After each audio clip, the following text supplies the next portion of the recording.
Buenos días, les estamos presentando la ponencia titulada Capital Institucional en las Cooperativas de Ahorro y Crédito, diciembre 31 del 2013 en Colombia.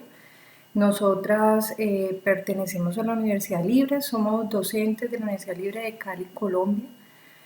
Quien les habla, Viviana Rendón Álvarez, y mi compañera Jimena Sánchez Mayorga, que es también coautora de la investigación que estamos haciendo. Como primera medida, el resumen de la ponencia es presentar unos resultados de tipo exploratorio. El objetivo fue identificar unas variables del capital institucional a partir de la aplicación de las NIF en el sector cooperativo de ahorro y crédito en Colombia.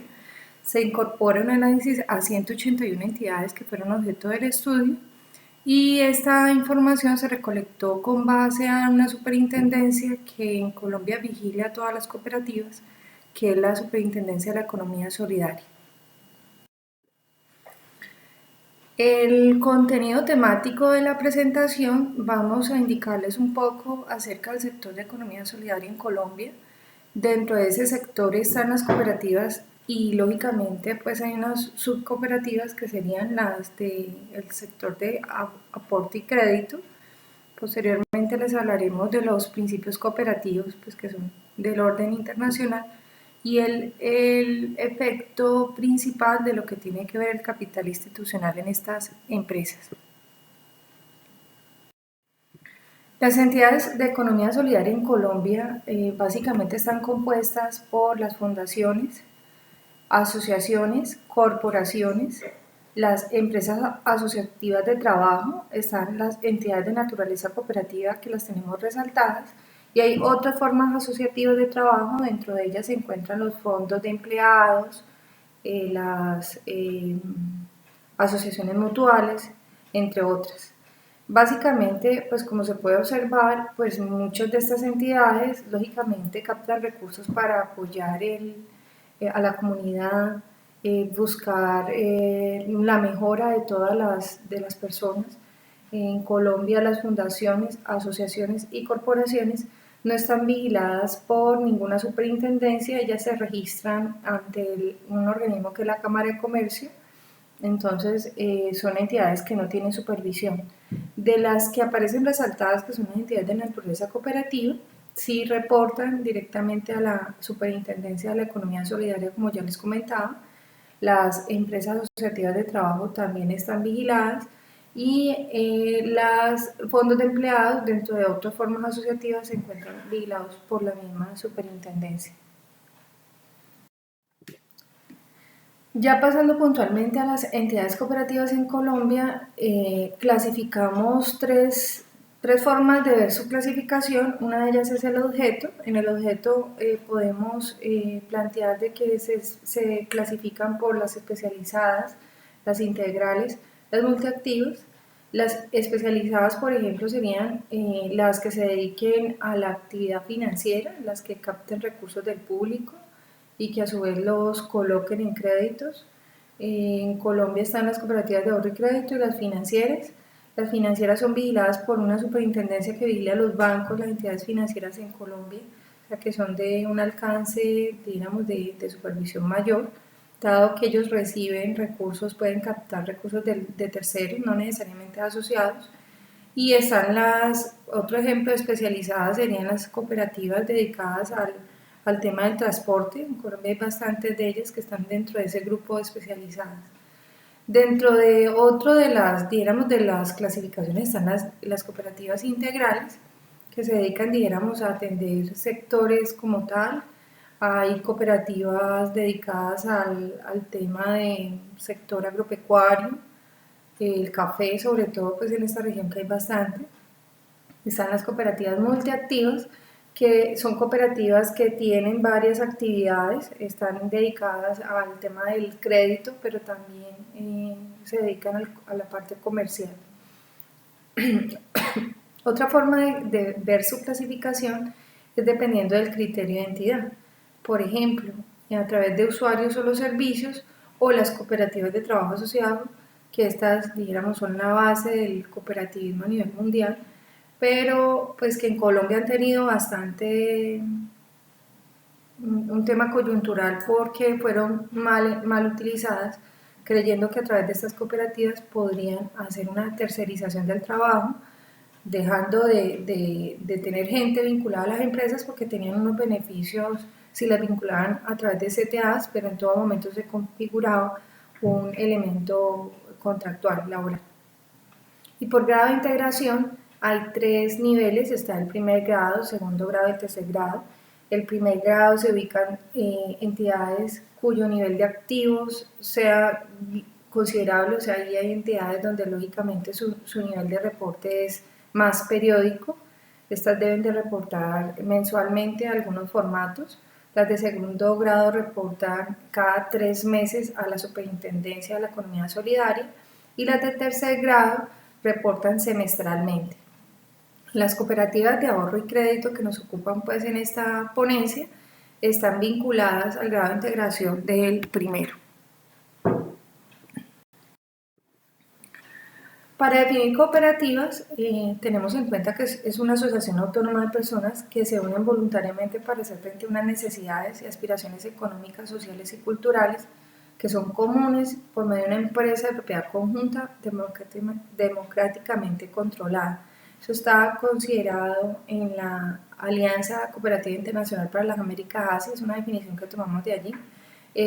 Las cooperativas es una forma que en Colombia, no todo, porque no es un tema general, pero que sí muchas personas han entendido la naturaleza y todos los beneficios que tienen al estar vinculados en este tipo de entidades, dado que si tienen préstamos en entidades financieras, pues se paga un interés, pero no tienen ninguna retribución de tipo social.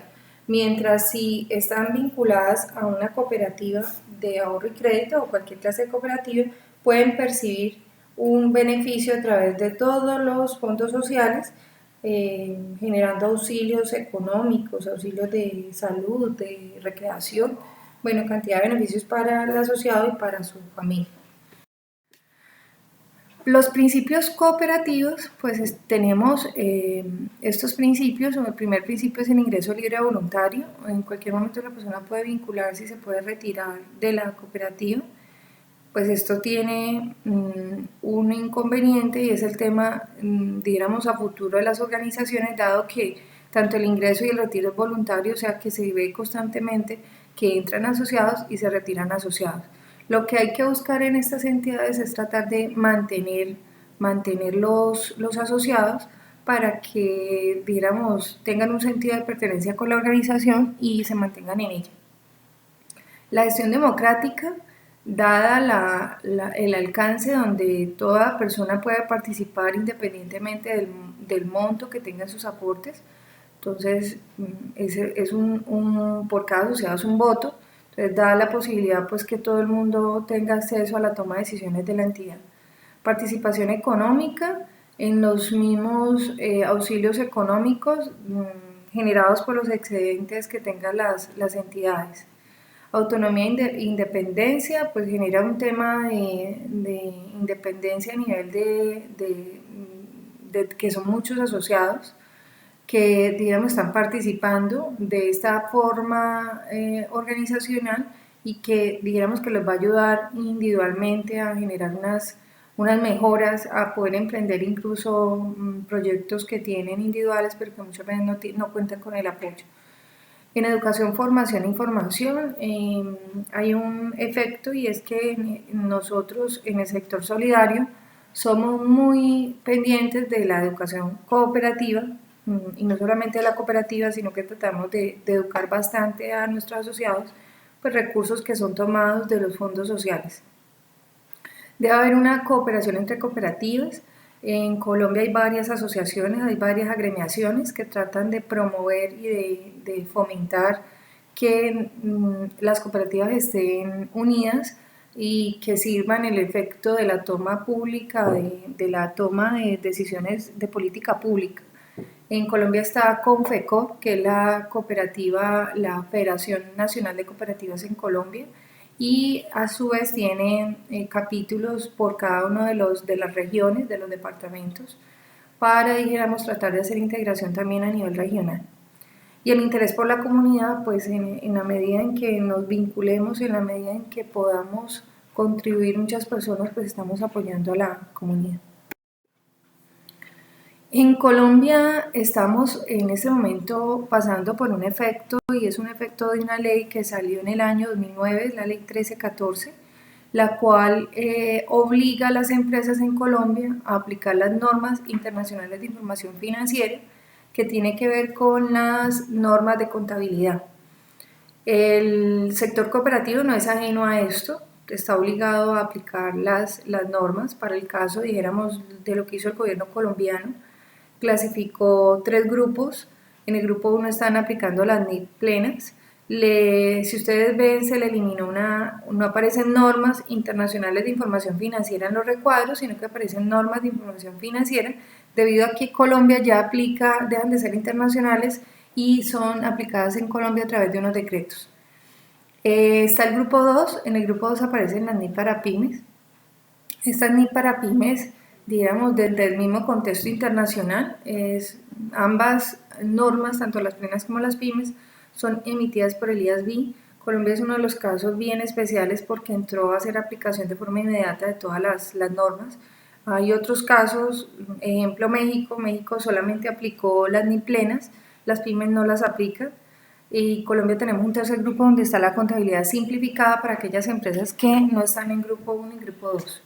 Entonces, como se puede pues, evidenciar, hay un cambio. Ese cambio lo traemos aquí a colaciones porque va a impactar al sector cooperativo, dada el efecto que teníamos en lo que se mencionaba de la aplicación de los aportes sociales del ingreso y retiro voluntario. Esta es la ley base del sector cooperativo en Colombia, es la ley 79 del año 88, considera que el ingreso y el retiro de los asociados es voluntario, de tal manera que ese concepto tradicional de capital no se cumple en las cooperativas, puesto que hay fluctuaciones constantes de aportes sociales. ¿Qué quiere decir esto? Que estoy teniendo ingreso de asociados y tengo retiros de asociados. Entonces se nos vuelve una cuenta, el aporte social, una cuenta que parece una cuenta corriente. No obstante, la norma determina que las entidades establecen un capital mínimo. Ese mínimo irreductible, ¿qué quiere decir? Que de allí no se puede bajar, siendo este el que cumple una doctrina jurídica internacional de lo que tiene que ver con el capital. Como les mencionaba, el principio cooperativo de libre adhesión confiere un carácter variable al capital social cooperativo, que constituye un rasgo diferenciador en relación con las sociedades de capital y cuya razón fundamental obedece a la posible existencia de un flujo constante de entrada y salida de asociados en las cooperativas. Digamos, para hacer un paralelo, en las entidades con ánimo de lucro, en caso de Colombia están las sociedades anónimas o las sociedades limitadas. Estas, si un socio se quiere retirar en cualquier momento, puede presentar su solicitud, pero pues está sujeto a que los demás socios le compren su participación o venderla a un tercero. Entonces dijéramos que allí se mantiene un principio con ánimo de lucro, que el capital casi que va a ser constante, mientras en las cooperativas pues está sujeto a un ingreso y una salida de asociados. Como se mencionó anteriormente, el único que cumpliría la condición sería el capital mínimo irreductible. En la NIC 32, que es una norma de las normas plenas, aparece, digamos, unas definiciones de lo que tiene que ver el instrumento financiero, pasivos financieros y patrimonio. Esto para entender un poco que cuando les explicaba el tema de los aportes sociales, estos aportes sociales en cierta medida son netamente, tienen la naturaleza de pasivo, dado que hay una obligación de devolver. Si bien hay obligación de devolver, digamos, en lo único que legalmente se puede abstener de hacer devolución sería respecto del capital mínimo irreductible. Ese capital mínimo irreductible debe quedar estipulado en los estatutos. ¿Qué quiere decir? Que la cooperativa puede fijarlo en un tema donde puede hacer una denominación no fija, sino que se actualice en cada año, ejemplo en salarios mínimos mensuales legales vigentes, o en otras denominaciones económicas que existan. En la medida en que ese capital mínimo no se actualice, pues va a generar un impacto, dado de que en el pasivo van a quedar aquellos aportes en los que yo no tengo ninguna restricción legal. Entonces el patrimonio genera un derecho incondicional a rechazar el rescate. Esto está dado en una interpretación también internacional que es la CINIF 2, emitida por el organismo IASB. Es una orientación netamente dirigida a las cooperativas. Las leyes locales también en tema patrimonial, los reglamentos o estatutos, como les comentaba, pueden imponer diferentes tipos de prohibiciones para el rescate o la recompra de las aportaciones de los socios. En este caso, pues estamos planteando un tema netamente de patrimonio. Lo que sea diferente al patrimonio es donde existe la obligación puntual de devolver los aportes. Esto lo traemos porque surge esta investigación, básicamente surge por el ánimo de, digamos, de poder prever ese evento que iba a pasar a futuro, que era el impacto de la aplicación de la ley 1314 en Colombia del 2009, y poder en cierta medida informarle a las entidades cómo podían minimizar dicho impacto y que la estructura financiera de sus empresas no fuera afectada. Marco legal en Colombia, pues hay varias leyes como ustedes lo observan. Está la ley 79 que ya les comenté del año 88, está la ley 454 de 1998, en la que se desarrolla una estructura solidaria en Colombia. La ley 1314 del 2009, que es la ley de convergencia de las normas internacionales de contabilidad. Lógicamente en esa ley hay otros proyectos que son las normas de aseguramiento internacional en Colombia y otras normas como son las de ética a nivel del contador público. Está el decreto 3022 del 2013 que tiene que ver con la reglamentación de la ley 1314. Este decreto incorpora la NIP para pymes en Colombia. Y está el decreto 2129, que fue una modificación en el plazo de las entidades del grupo 2 para que informaran si aplicaban voluntariamente las normas del grupo 1. Dada digamos, el objeto de estudio que eran las cooperativas de ahorro y crédito, a ellas las podemos ubicar tanto en el grupo 2 principalmente, porque allí es donde quedaron ubicadas aquí en Colombia, pero voluntariamente puede haber una entidad que esté aplicando las normas plenas, que son unas normas de mayor exigencia, pero puede ser de tipo voluntario, y quien decidiría en la cooperativa sería el máximo organismo, el consejo no el máximo, el consejo de administración, que es como las veces de la junta directiva en las empresas con ánimo de lucro. Y venimos pues a la definición del capital institucional. Es la suma de fondos de una cooperativa de ahorro y crédito que no pueden ser distribuibles y sobre los cuales ninguna persona o entidad externa tiene derecho legal. Esta es una definición del Consejo Mundial de Cooperativas de Ahorro y Crédito del año 2008, del WOC, y representa el capital institucional, la acumulación de excedentes previos en reservas, donaciones, fondos de destinación específica, entre otros. Estas reservas deben permitir a las cooperativas con sección de ahorro y crédito apoyar las altas proporciones de retorno en las economías, mantener costos bajos en los préstamos, crear reservas adicionales o invertir en los servicios adicionales. Dijéramos que otra definición que hace el Consejo Mundial de Cooperativas para las entidades de ahorro y crédito. Si observamos la definición de capital institucional, serían todos los elementos patrimoniales de los cuales no se podrían devolver. Entonces, en el aporte, que es la definición que hemos dicho previamente, pues tendríamos un efecto que, aparte de ese aporte, se vuelve capital institucional y otro no estaría dentro de esa connotación debido al tema, dijéramos, el tema legal.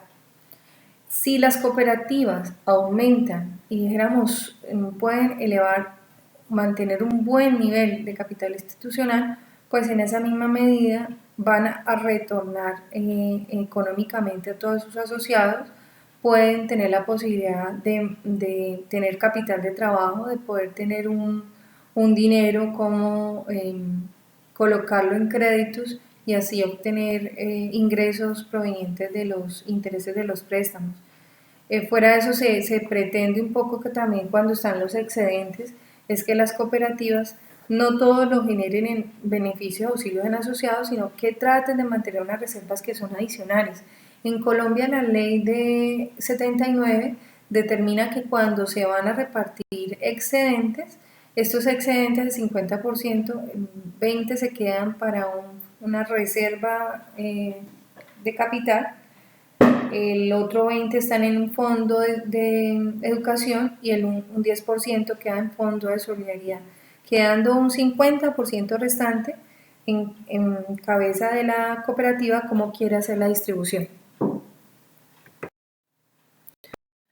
Rápidamente los resultados de la investigación de las 181 entidades de ahorro y crédito que existían al 2013. Allí en la gráfica pueden observar los departamentos en Colombia. Nosotros estamos, la Universidad Libre está ubicada en la ciudad de Cali, el departamento del Valle. Ocupa el cuarto puesto a nivel nacional, pero el primer puesto lo tiene el departamento de Antioquia. En asociados teníamos al 2013 2.384.179, entonces ahí podemos evidenciar la cantidad de personas que hacen parte de este sector. Y lógicamente no están todas las cooperativas en Colombia. Las cooperativas de ahorro y crédito en Colombia habían vinculado al 2013 8.001 empleados y en el 2012 tenían 7.373, pudiendo evidenciar también el tema de generación de empleo y ayuda, digamos, al gobierno en el tema de todas las políticas públicas de desempleo. Las cooperativas de ahorro y crédito en Colombia, pues su estructura financiera en el 2013 tenían un activo de 8 billones, pasivo de 5 billones y patrimonio de 3.4 billones de pesos. Eso es una fuente, como les decía al inicio, de la Superintendencia de la Economía Social.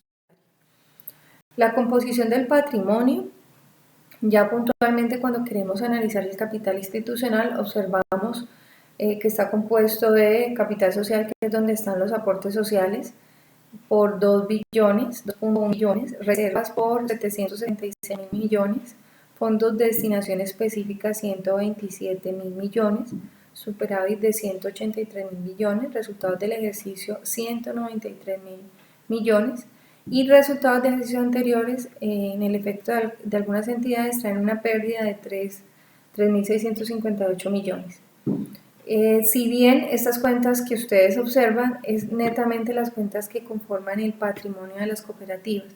En la participación patrimonial, pues la que suma más va a ser el capital social con el 63.24%, le siguen las reservas con un 22.35%, entonces aquí es donde empezamos a entender un poco el tema del capital institucional, aquellas cuentas que no están sujetas a evolución, caso puntual reservas, fondos de destinación específica, los superávit y resultados del ejercicio, pensando que algunos de esos valores pueden quedar representados en reservas en una apropiación posterior.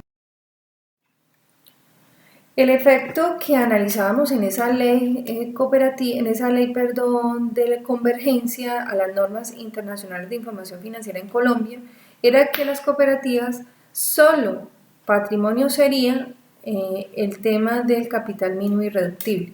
Ese capital mínimo irreductible, según la información que tomamos en cuenta reportada en la Superintendencia de la Economía Solidaria, era de 811.490 millones. Y en el balance actual, o de esa fecha, aparecían 2.197.203 millones de pesos.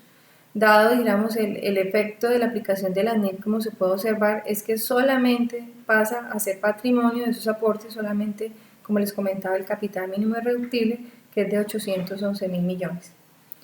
Para un total de escenarios NIF del patrimonio de 2.088.000 o 2 billones, básicamente, aproximado.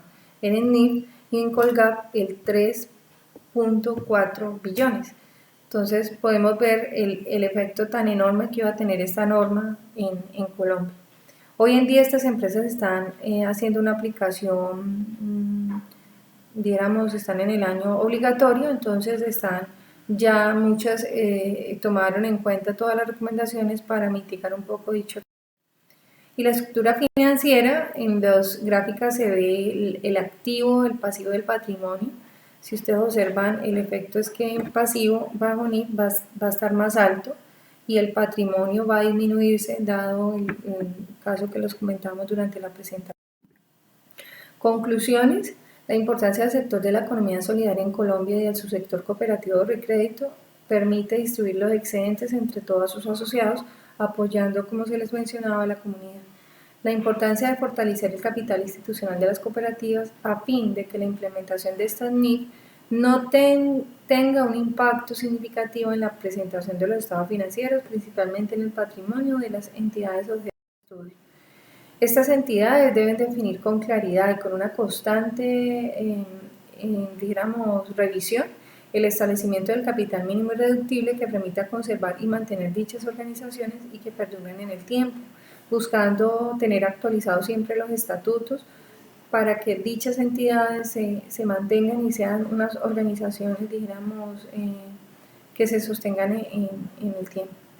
La consolidación de sus políticas e incrementar cada vez más el capital institucional que permita una mayor estructura financiera, a la vez el apalancamiento con recursos propios en el cumplimiento de sus objetos sociales. Y la aproximación del efecto es que en el 2013 la composición del patrimonio respecto del activo pasaría del 39.4% al 23.7% bajo PCGA y NIF respectivamente, tanto que el pasivo del 60.6% en PCGA se ubicaría aproximadamente en un 76.3% en NIF.